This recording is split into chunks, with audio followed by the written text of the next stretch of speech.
Diriwayatkan oleh Imam Ahmad bin Hanbal dalam musnadnya bahwa ada seorang laki-laki yang bernama Nuaiman. Ini Nuaiman di kehidupan Rasul sallallahu alaihi wasallam ada orang yang seperti itu gitu. Orang yang sering minum minuman keras. Rasul sallallahu alaihi wasallam marah, murka. Rasulullah kalau yang berhubungan dengan Rasulullah tidak marah. Tapi kalau sudah berhubungan dengan agama, Rasul sallallahu alaihi wasallam adalah orang yang paling marah, orang yang paling istiqamah dalam kebenaran. Maka Rasulullah panggil Nuaiman, apa yang kau lakukan? Dia katakan, aku minum minuman keras ya Rasulullah. Rasulullah cambuk dia. Kemudian dia bertobat kepada Allah. Kemudian ketahuan lagi minum. Kemudian dicambuk lagi oleh Rasulullah sallallahu alaihi wasallam, sehingga sebagian sahabat memukul dia dengan pukulan yang banyak. Sehingga apa yang berlaku? Sebagian sahabat mengatakan, la'natullahi ala Nuaiman. Semoga Allah melaknat Nuaiman. Dia mempermainkan Rasulullah. Dia bilang sudah mau taubat tapi minum lagi. Dia bilang sudah mau taubat tapi minum lagi. Maka Rasulullah SAW mengatakan, la tal'anuh fa innahu yuhibbullaha wa rasulah. Kata Rasulullah, jangan kamu laknat Nuaiman, karena dia itu cinta sama Allah, cinta sama Rasulnya. Dalam riwayat dia dicintai Allah dan dicintai oleh Rasulnya Muhammad sallallahu alaihi wasallam. Ibn Majah menceritakan bahwa Nuaiman ini pernah suatu waktu diajak oleh Sayyidina Abu Bakar pergi ke negeri Syam. Negeri Syam itu di mana? Seperti yang diceritakan tadi, antara daerah Suriah, Lebanon, Yordania, kemudian Palestina. Daerah seperti itu. Umumnya orang Quraisy pada masa itu mereka memiliki rihlah berdagang, membeli dagangan ke Syam, kemudian dijual lagi di kota Makkah. Ketika itu Rasulullah SAW didatangi Abu Bakar. Sayyidina Abu Bakar mengatakan kepada Rasulullah, ya Rasulullah, saya mau izin ya Rasulullah. Mau apa? Saya mau ajak dua sahabat kamu ini ikut berdagang ya Rasulullah. Siapa kata Rasul? Nuaiman. Kata Rasulullah SAW, Nuaiman kamu mau ajak? Mau ngapain? Biar seru-seruan aja ya Rasulullah. Kata Rasulullah, ya sudah, saya izinkan kamu bawa Nuaiman. Ketika itu Sayyidina Abu Bakar membawa Nuaiman sama satu sahabat namanya Suwaibid ibn Harmalah. Siapa namanya? Suwaibid ibn Harmalah. Ini sahabat Rasulullah SAW yang memiliki sifat yang berbeda-beda. Kalau Nuaiman ini aneh. Pernah Rasulullah SAW dibawain makanan banyak, dikasih Rasulullah, dikasih sahabat semua. Semuanya sudah makan, tiba-tiba si Nuaiman ini, sahabat Nabi Nuaiman mengatakan kepada Rasulullah, ya Rasulullah, ini yang penjualnya, tolong kau yang bayar ya Rasulullah. Makanan udah habis. Makanan udah habis, Rasulullah SAW bingung, saya yang bayar. Akhirnya Rasulullah katakan kepada sahabat, ayo keluarkan uang, kita patungan, kita bayar. Rasulullah aja dimainin, apalagi kita orang. Sallu ala Nabi Muhammad. Nuaiman diajak Sayyidina Abu Bakar. Kata Rasulullah SAW, benar kamu mau ajak Nuaiman? Iya ya Rasulullah. Diajaklah akhirnya. Diceritakan dalam riwayat Ibn Majah, diceritakan juga di dalam Siyar A'lam An-Nubala, diceritakan juga di dalam musnadnya Imam Ahmad bin Hanbal, dalam riwayat Imam Ahmad bin Hanbal. Maka diceritakan Nuaiman diajak oleh Sayyidina Abu Bakar. Sesampainya di negeri Syam, semua dibagi tugas. Fulan bin Fulan kerjaannya ini, Fulan bin Fulan kerjaannya ini, semua memiliki kerjaan. Nuaiman tanya, wahai Abu Bakar, kerjaannya saya apa wahai Abu Bakar? Kata Sayyidina Abu Bakar, kamu mau ngapain terserah kamu wahai Nuaiman. Yang penting kamu ikut saya kan. Kemudian satu di antara mereka namanya Suwaibid ibn Harmalah. Ditanya oleh Sayyidina Abu Bakar, wahai Suwaibid, kamu mau kerjaan apa? Kata Suwaibid, terserah kamu wahai Abu Bakar. Kata Sayyidina Abu Bakar, kamu menjaga makanan, karena saya tahu kamu ini adalah orang yang senantiasa menjaga amanah. Suwaibid ini kalau disuruh maju dia maju, disuruh mundur dia mundur, disuruh ke kanan dia ke kanan, disuruh ke kiri dia ke kiri. Orang yang ikut aja. Kalau Nuaiman beda, disuruh maju dia ke belakang, kasih sen kanan ke kiri belok. Nuaiman itu orang yang berbeda. Maka Suwaibid mendapatkan tugas, semua mendapatkan tugas kecuali Nuaiman. Sehingga ikhwani, apa yang berlaku, apa yang terjadi? Sayyidina Abu Bakar pergi sibuk dengan kesibukannya, sehingga datanglah waktu siang. Nuaiman sudah lapar. Nuaiman cari makanan. Dia nggak punya uang, diajak Sayyidina Abu Bakar tapi tidak diberikan uang. Sehingga dia cari-cari makanan. Dia tahu Suwaibid yang jaga makanan. Dikatakan, wahai Suwaibid, saya mau makan, berikan kepada saya satu roti saja. Yang terpenting apa? Saya makan sekarang, saya sudah lapar.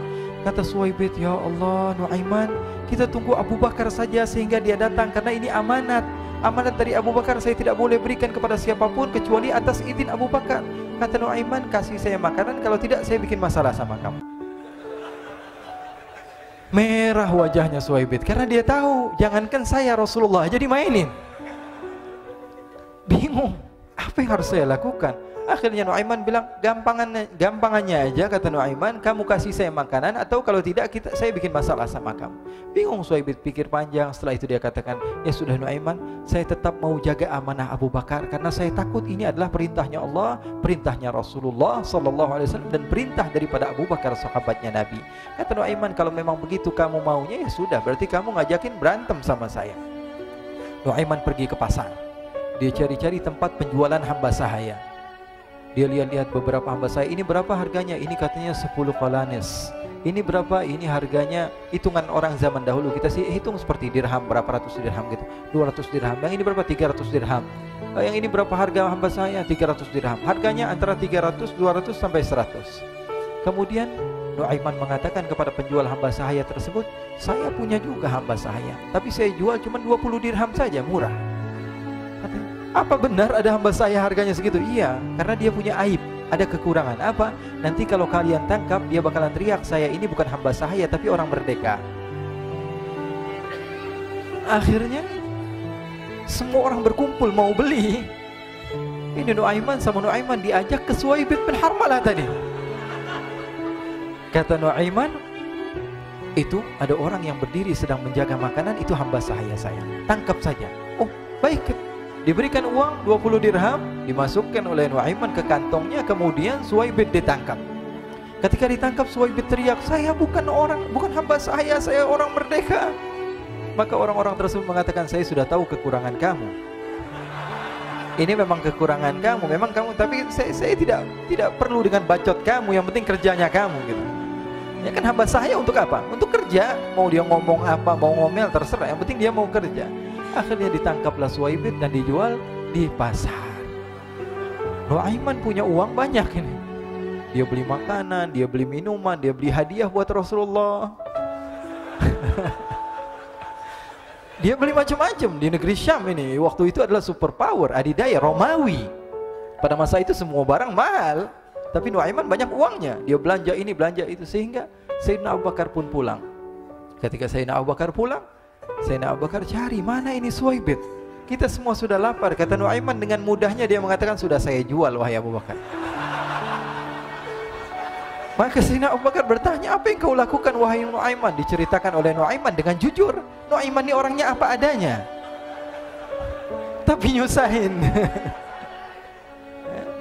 Saya jual. Akhirnya dibawa oleh Nuaiman, Sayyidina Abu Bakar pergi ke mana?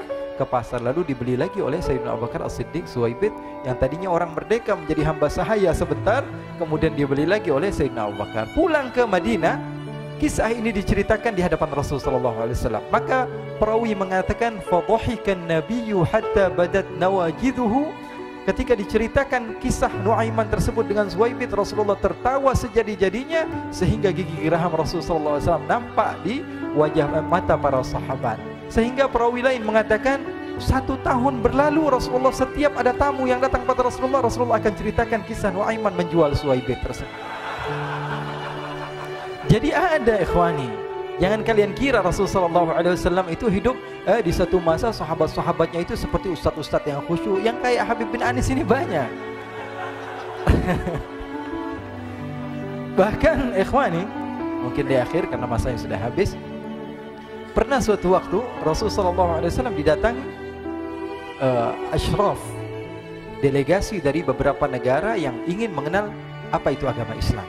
Sehingga mereka datang ke rumah Rasulullah SAW membawa unta, kendaraan yang ketika itu kendaraan yang paling mahal mereka miliki. Itu untanya yang paling mewah.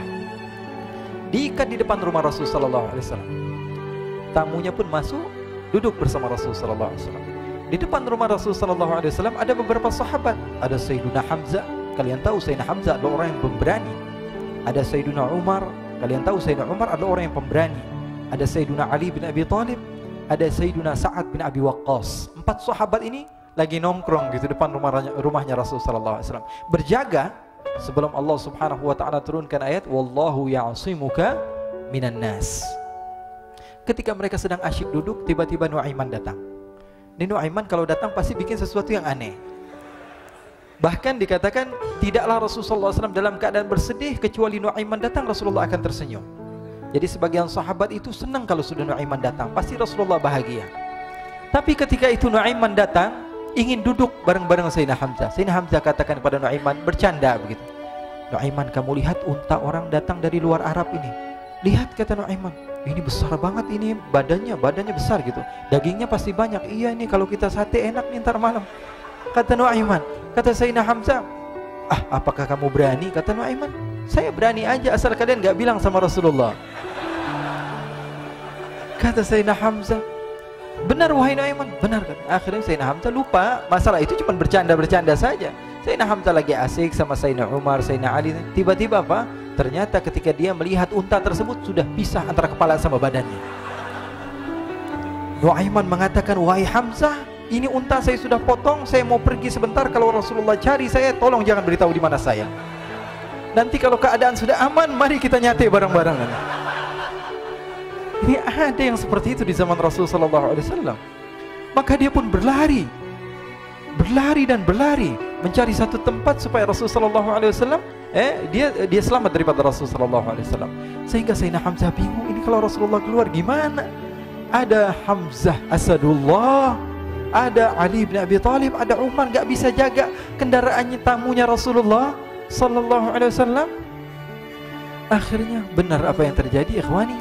Rasulullah Sallallahu Alaihi Wasallam tamunya mau pulang. Ketika dia buka pintu tamu, melihat apa? Untanya sudah begitu. Mereka teriak, wa naqatah, unta kami wahai Muhammad. Baru mau kenal Islam, unta kami, kendaraan kami sudah dibuang.